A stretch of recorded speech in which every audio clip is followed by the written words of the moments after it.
June 10th, 1944. Outside Villiers, Bocage, Normandy, France. Rain patters against the open hatch of Hauptmann Otto. Krugmar's Tiger, big cat idles beneath a grove of twisted apple trees, its Maybach engine rumbling like a distant thunderstorm. Mud clings to the tracks, dark, heavy, and slick with the scent of crushed grass and diesel. Krigmar wipes condensation from his periscope and smirks. To his left, Feldwebel-Dieter Lokman crouches on the turret roof, polishing a pair of Zeiss rangefinder binoculars. American M4 Panzer. Amateurs. Shermans. Again. He laughs and taps the binoculars with his knuckle, like bringing a tin can to a gunfight. Inside the hull, the loader 22-year-old Hans Weber shifts a massive 88mm PZGR, 39 armor-piercing shell into its cradle. The round is smooth and cold. The engraved stenciling catches the faint light. Shermans are targets, Weber says, not tanks. The crew chuckles, the sound echoing inside armor plates nearly 5 inches thick. In 1944, Tiger crews had good reason for their arrogance. American Sherman tanks, fast, numerous, and mechanically reliable, were no match for the Tiger Eye's legendary armor or the devastating 88mm gun. At 1,500 meters, a Tiger could punch clean through a Sherman's glacis. Shermans, in contrast, struggled to penetrate even the Tiger's side armor at half that distance. A Panther tank, parked nearby, revs its engine.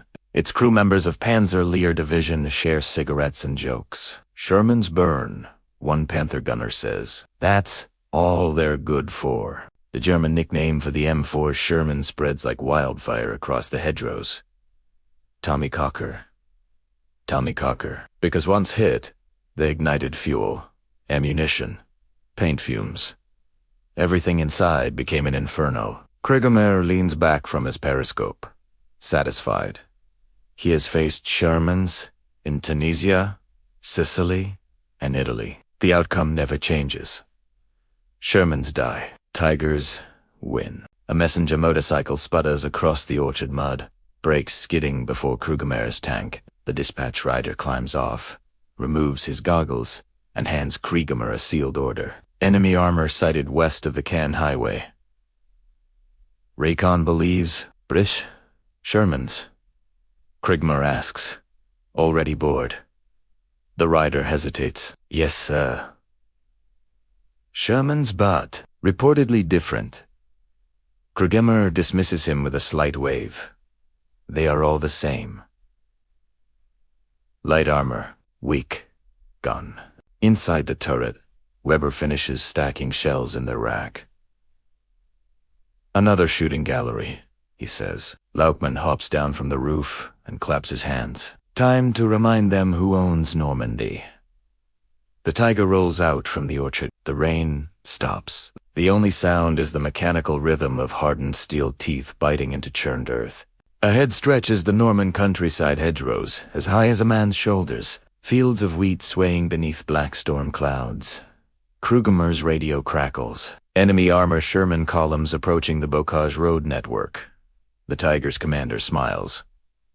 He knows what comes next. Across the field, a British tank column advances. Corporal Stephen Knight sits inside an American-built M4 Sherman, listening to the radio chatter the usual. Keep moving. Eyes on the hedgerows. His commander, Lieutenant Ian Ross, studies his map with a furrowed brow. The Shermans have been told the Tigers were in the area. Shermans never liked hearing that. Ross looks at Knight, voice low. Remember your drills. Don't bunch up. Keep traversing the turret. The Tiger can kill us from twice the range. We can kill it. Knight nods. That was the rule. Shermans hunt. Tigers only by accident. But this column is different. Near terrain camouflaged beneath strips of burlap and netting sits a peculiar Sherman variant. The gun barrel, impossibly long, almost absurdly so, extends nearly the full length of the hull. Corporal Peter Sinclair in that tank, Sherman Firefly, leans forward, sighting through his telescope. Unlike the regular Shermans mounting the stub-nosed 75mm guns, his tank carries the new 17-pounder. A high-velocity anti-tank weapon made through brute force ingenuity, British stubbornness, and a refusal to accept inferiority. Target acquisition range, optimal at 1,800 yards. Sinclair mutters. His commander, Captain Andrew Dayton, lowers his headset. Stay buttoned up and stay quiet. We're not a Sherman.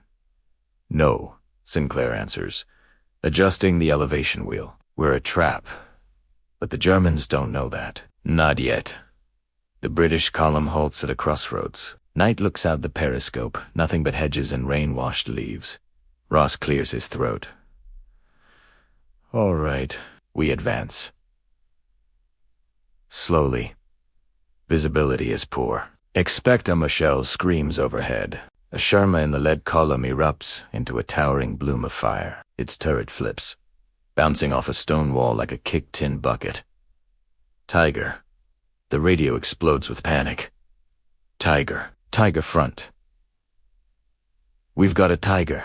Sherman scrambled for cover, backing into hedgerows, crashing through brush. The Tiger's second shot slams into another Sherman, shearing through the hull like it's cardboard. Inside Krugemar's tank, the gunner smiles. One shot, one kill. Krigmer calls the next target, the one reversing near the oak tree, 800 meters. The gunner doesn't even need a rangefinder. The Firefly sits motionless, concealed. Weber loads another round. The gunner fires. The third Sherman disintegrates. Like shooting pheasants, Weber says. They laugh again. Then Krugemer sees it far beyond what he considers Sherman's effective range. He catches the faintest glint of something long, narrow, and out of place. A gun barrel, something far longer than a Sherman should be. He adjusts the periscope. What is that? No one answers. At nearly a mile away, the Firefly's gun settles into its final elevation. Inside the Firefly turret, Sinclair steadies his breath. He knows the risk. Tigers kill Shermans, but Fireflies aren't regular Shermans. Captain Dayton whispers, "Common deadly. Load a PTS." Sinclair's loader, Private Henry Cole, shoves the long sabot round into the breech. It locks with a metallic snap. Cole sits back, loaded. Sinclair exhales. On the way, he squeezes the trigger. The 17-pounder roars, a white streak stabilized, screaming tears across the field.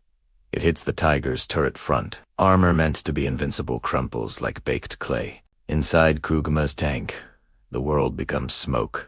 Sparks, fractured steel. What was Weber tries to finish the sentence. But the second Firefly shot penetrates below the mantlet. Molten fragments burst into the fighting compartment. Laukman collapses. Krugemer stares at the growing smoke, disbelief frozen on his face. That wasn't a Sherman, he whispers. Outside, the Tiger burns. The laughter stops. The era of German armor dominance has just changed. February 12th, 1944. Lowworth Ranges, Dorset, England. Wind rips across the grey coastline, carrying with it the salt sting of the Channel. A long firing range cuts across the chalk cliffs, white dust swirling around the holes of lined-up Sherman. Most have the familiar, stubby 75mm guns. One does not. The experimental tank dominates by sheer oddity. Its gun barrel stretches nearly the entire length of the vehicle. The breach inside its turret is monstrous. A block of steel so large it has forced British engineers to rip out storage racks and ammunition bins just to make it fit. Major George Brightman, Royal Armor Corps, stands behind thick glass in the observation bunker, watching with narrowed eyes. Beside him, a wiry, sharp-jawed man in a grease-stained uniform wipes his hands on a rag. Lieutenant Colonel George Witheridge. Brightman gestures toward the odd Sherman. You really think this will work? That thing looks like a spear strapped to a donkey. Witheridge smirks. We don't need a thoroughbred. We need something that kills tigers. Behind them, a chalkboard lists the failures of British tank guns. 6-pounder accurate, but weak. 75mm goody, but useless on tigers. 17-pounder powerful, but too big for a turret. Too big didn't stop Witheridge, nor the Americans who called the idea dangerously unstable modifications of U.S. government property. Witheridge taps a drawing pinned to the wall. Give ordinary men the right weapon, and they'll do the extraordinary. A signal lamp flashes. Test begins. Inside the prototype tank, Corporal Peter Sinclair adjusts elevation. Loader Henry Cole musses a sabot round nearly a meter long into the breech. Loader Sinclair sights in. Target Panther turret. 1,000 yards. He fires. The sabot streaks across the dunes and blows the turret clean off. Silence, then stunned cheering from the bunker. Bloody hell, Brightman whispers. Witheridge only nods. The next day, they present results to the ministry photos of blown German armor. Generals question putting such a gun in an American tank. Witheridge answers by slamming a report.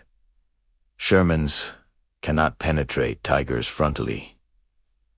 Shermans burn. Someone barks, then flank them. Witheridge snaps. Flanking assumes we survive the first shot. We rarely do.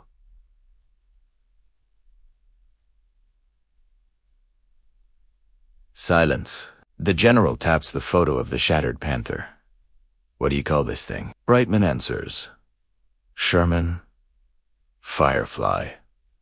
The name sticks. Overnight, workshops, slice open turrets, relocate radios, redesign ammo. Long barrels get camouflage paint to look shorter from a distance, a deadly masquerade. June 6th, 1944. Fireflies land on Normandy beaches. Some drowned. Enough survive. Canadian, British, Polish, New Zealand tankers. Learn one rule. Find the tiger first. Kill it before it kills everyone. June 13th, 1944, Villiers, Bocage. The Firefly that kills Krugermurray's tiger eases into hedgerow cover. Sinclair's hands shake. Did we just kill a tiger? Yes, Dayton replies. Radio crackles. Reposition. Hunt the next one. No celebration. Shermans are prey no longer. They are predators. Panzer units report. Unknown Sherman variant long gun, high penetration range exceeding 1 kilometer. Day, Assumit, SNU. A light tank. They are wrong. It's the same tank they mocked, just armed differently. And for the first time in the war, Shermans can kill a tiger head on. June 14th, 1944. Near Tilly-Sur-Seulles, Normandy. Mist hangs low over the wheat fields, clinging to the hedgerows like ghostly fingers. The ground is damp, the smell of mud and gunpowder mixing with crushed chamomile. A pale dawn creeps across the buck. In his Firefly, Corporal Peter Sinclair scans through the scope. Captain Dayton leans over him. Panzer Lehr is reinforcing the Cannes highway. We're to block them. The Shermans ahead will act as bait. The Firefly waits hidden behind the hedgerow. Feels wrong, using them as decoys. Loader. Cole whispers, "We're here to kill what they can't." Dayton replies. The Firefly inches forward, turret barely brushing branches overhead. Ahead, the lead Shermans cross into open ground. The radio erupts. Contact. Panther Baron. 180. A flash. A Sherman explodes. Sinclair sees the Panther through the scope-sloped armor. Lethal at long range. Up. Cole loads a sabot. Sinclair fires. The sabot hits, but fails to penetrate. The Panther rotates its turret. Dayton orders. Back up. Harrison reverses fast. Mud spraying. The Panther fires missing by meters. Cole shoves another sabot into the breach. Sinclair fires again, hitting the turret ring. The Panther shudders and burns. Radio cheers erupt. Firefly got it. Another Panther flanks. The Firefly charges forward through branches. Sinclair fires on the move penetration through the lower front plate. The second Panther dies. Hours later, Panthers regroup and try again. To emerge cautiously, Sinclair whispers, "Let them show their sides. One exposes its turret ring. Sinclair fires, crippling it. The second, Panther, pivots, searching. The Firefly bursts out of cover. Sinclair fires penetration through the mantlet. Both Panthers burn. Sherman crews cheer over the radio, shouting Sinclair's Calcini. But inside the Firefly, no one cheers. They reload. They reposition. In a bunker miles away, German officers listen to frantic reports. Lombarald Sherman destroyed 4 Panthers at over 1,200 meters. Confusion spreads. This can't be a Sherman. But it is. Sinclair's hands tremble slightly as he loads another sabot. They don't fear Shermans, he murmurs. They fear us. The Panther Hunter has arrived, and the German Armor Corps finally realizes that Shermans aren't running anymore. They are waiting. July 9th, 1944. Hill 112, southwest of Caen, Normandy. Dawn breaks in muted tones over the ridge, artillery smoke clinging to the earth like a shroud. The 12th SS Panzer Division Hitlerjugend holds the high ground, and they intend to keep it. Beneath burnt trees, Canadian Shermans idle, engines low. Hidden farther back is Sinclair's Firefly silent, watching. We don't move until artillery softens them, Lieutenant Fraser mutters. Driver Stafford snorts. They said that yesterday. We're still here. Mackenzie, gunner, wipes the lens of his sight. Tigers don't care about artillery. The Maybach rumble comes before the shaped Tiger. I emerging through smoke like a steel ghost. SS Joseph. Werman commands it. Confident. Relaxed. Shermans everywhere. His loader laughs. Like rabbits. The Tiger fires boom when Canadian Sherman is obliterated. Mackenzie sees the explosions flare through his sight. Jaw tightening. Fraser whispers. Hold. Side armor or nothing. The Tiger continues forward, unaware. Coal. Load Sabah. Up Mackenzie tracks the turret ring and fires. Hit but no kill. The Tiger pivots searching. Another Canadian Sherman erupts. Reverse now. Fraser shouts. They back deeper into the orchard. Branches shredding against the Firefly's hull. The Tiger fires into their previous spot earth, and splinters blast into the turret. Mackenzie steadies his shaking hands. Side plate. Lower. Turret. Ring. Up. Cole yells. Mackenzie fires again. Penetration. Inside the Tiger. Sparks rip through the fighting compartment. The crew panics. Warman roars. Mackenzie fires a third shot, hitting the turret bustle. The Tiger stops. Flames roar out of the hatches. The crew abandons the burning machine. Silhouettes stumbling through smoke. Before they can get clear, Mackenzie fires again. Another Tiger emerges behind the first. Gold in the morning sun. Its turret swings toward the Firefly. Fraser barks.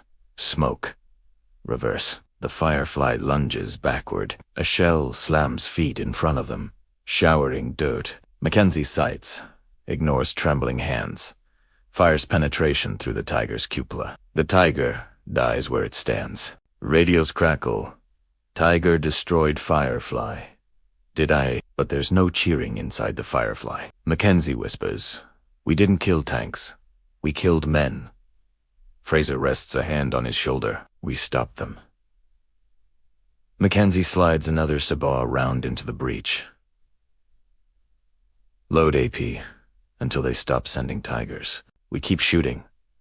2 Tigers burn against the sunrise on Hill 112, and German commanders finally understand. Sediments, Arin, the fleeing anymore. They're hunting. August 19th, 1944. Falaise Gap, northern France. The heat is brutal. Dust rolling across the narrow farm road as retreating German vehicles jam themselves into a desperate column half-tracks trucks, motorcycles loaded with infantry. Hidden within a hedgerow, overlooking that road sits Sinclair's Firefly. Engine off, branches tied to the hull. Inside the turret, sweat stings Sinclair's eyes as Captain Dayton whispers, We wait for the Tiger to expose its side. One shot, one kill. Lodokol crouches beside stacked sabot rounds, gripping one like a spear. The Panther at the front rolls past men riding on the hull, laughing, unaware they've passed death. Sinclair holds fire. Then the Tiger appears massive, arrogant, crates lashed to the turret. Dayton's voice is barely air. Not yet. The tank rumbles closer. 20 meters. 10. Take your shot. Sinclair fires. The 17-pounder explodes, recoils, slamming the Firefly back. The sabot punches into the Tiger's turret ring. Flames blast from the hatch. Dayton shouts, "Reverse now." Harrison throws the Firefly into reverse just as German infantry open fire, tracers snapping through the hedges. Cole rams another sabot into the breach. Sinclair sidelines the Panther. They let pass early and fires. The round spears through the engine deck. Eruption of fire. The Firefly disappears back into the orchard as burning armor blocks the road, trapping the entire German retreat. In chaos, trucks collide, infantry scatter, officers scream, orders, no one follows. "You just closed the Falaise Gap," Dayton mutters. Sinclair doesn't smile. He reloads. The ambush destroys the column's only hope of escape. That night, at a German command post, a shaken officer mutters, "A Sherman destroyed a Tiger at point blank." Another corrects him. Not a Sherman, a Sherman. And across the German armor corps, a new fear spreads. The long gun hidden in the hedgerows. The Firefly, September 1st, 1944, near the Belgian border, outskirts of Mons. Morning fog clings to the ground as Sinclair's Firefly advances through pine forest, the smell of wet bark mixing with diesel fumes. Intel has confirmed a target Optimum Victor Kruger, successor to Whitman Tiger Ace. 29 Shermans destroyed. Dayton briefs the crew in a low voice. We stop him, or no one does. Loader Cole clutches a sabot round, knuckles white. Meanwhile, miles away, Kruger stands in the turret of Tiger 131A, voice calm and proud. We kill the Firefly first, always the Firefly. His crew nods confidence born from victories. The Tiger moves through the trees like a steel predator. Sinclair's Firefly waits behind a fallen log, camouflaged with uprooted branches. Rain beads on the long barrel. Range, Dayton whispers. Sinclair measures through the sight, 1,900 meters. Cole loads a sabot, metal clacking into the breach. Up, Sinclair fires. The sabot streaks through fog, sparks off the Tiger, Siglas's ricochet. Kruger's turret whips toward them with terrifying speed. He sees us, Sinclair mutters. Reverse. Dayton orders. Harrison throws the Firefly into reverse as the Tiger's 88mm fires. Trees erupt, splinters blasting through the turret. Cole loads again through shaking hands. Sinclair fires hit on the turret ring. Kruger absorbs the blow, screams orders, returns fire. A shell slams inches from the Firefly, the blast throwing Cole to the floor. Up! He gasps. Sinclair fires second penetration. Flames burst from the Tiger's hull. Kruger refuses to abandon his tank. He slams the hatch closed, choking on smoke. Cole loads one final round, tears streaking soot on his face. Sinclair whispers, "For every Sherman." He fires. The sabot round punches through the Tiger's roof. A fireball erupts, turret blowing sideways. Radios scream, "Tiger down, Tiger down." But Sinclair doesn't celebrate. He lowers his hand from the trigger. Breath shaky. Load. He says softly, "Tigers might be gone. The war isn't." And as the Firefly rolls on, leaving the burning Tiger behind, German crews begin repeating the same terrified words. It wasn't a Sherman. It was the Firefly.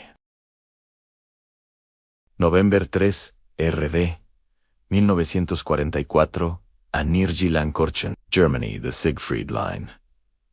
Rain hammers the steel hull of Sinclair's Firefly, each impact drumming like impatient artillery. Mud sucks at the tracks as they crawl into a shallow depression beneath a cluster of twisted pines. Dragon's teeth fortifications stretch across the field, ahead rows of concrete fangs, waiting to break Allied armor. Inside the turret, Sinclair wipes rain from the sight lens with a soggy glove while Captain Dayton studies a faded map lit by a dim red lamp. Panther activity on the southern road, he mutters, voice tight. Cole, crouched by the ammo racks, whispers in this rain. Dayton doesn't look up. Desperate men don't care about weather. A crackle from the radio. Panther flanking bearing 260.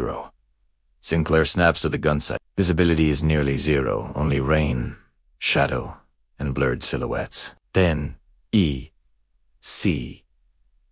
A panther sliding through the trees, like a ghost, with a 75mm L-70 gun that can kill them with a glance. In the Panther anti-submarine, Emil Hartmann scans through the periscope. Eyes hard. Firefly hunting, he mutters. One shot.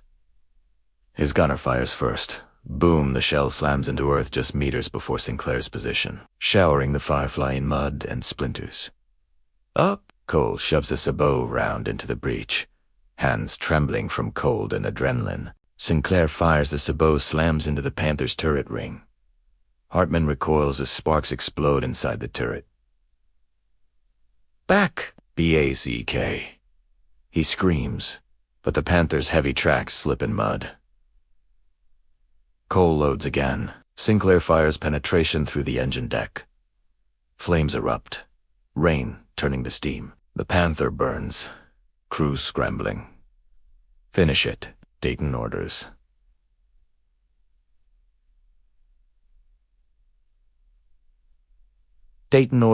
Sinclair fires a third time round, punches into the turret roof. The Panther explodes, flames reflecting off the wet pines.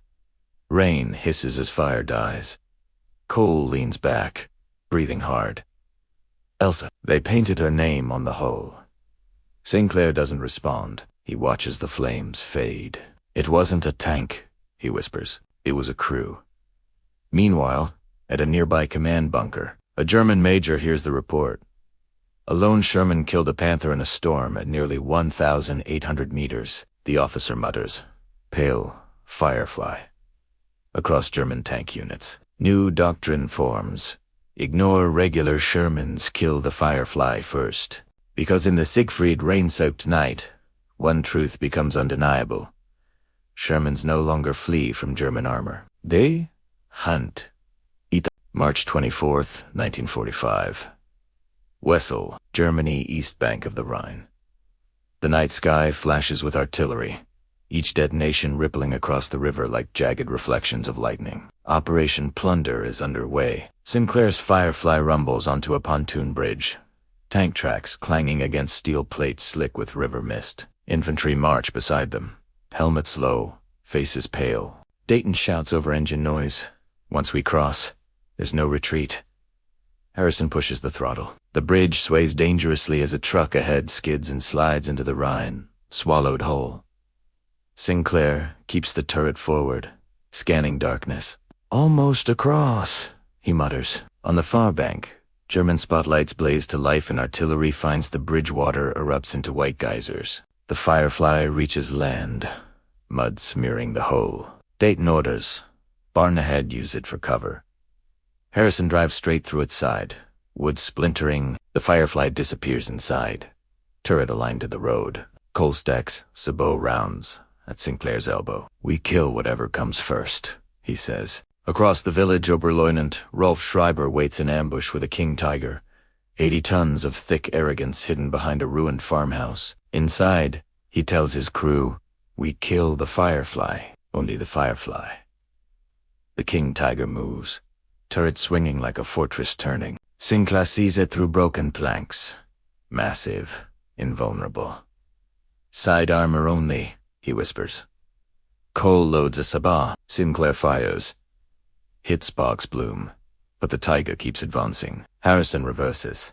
The Firefly blasting through the rear wall, just as the King Tiger's 88mm obliterates the barn. Cole loads again. Sinclair fires penetration through the engine deck. Flames erupt. Schreiber refuses to abandon the tank. He slams the hatch closed, choking on smoke. Cole shoves in the last sabot round. Sinclair fires. The round punches through the turret roof. The King Tiger erupts in a column of fire, turret leaping into the air. Silence. Smoke sweeps across the field. Dayton exhales. That was the last one. Sinclair rests his hand on the long barrel. Feels strange. That it's ending. May 8th, 1945. Lübeck, Germany. Firefly rolls into a town square where German soldiers lay down rifles. A young officer stares at the long gun and whispers, "Is that the Sherman that kills tigers?" Sinclair only nods. The war ends, not with cheering, but exhaustion. Weeks later, Fireflies are ordered scrapped. No, para this. No, honor. Sinclair touches the 17-pounder one last time. "You saved us," he whispers. The tank that was mocked became the tank the tigers feared. German crews once laughed at Shermans until the Firefly lit them up from a mile away.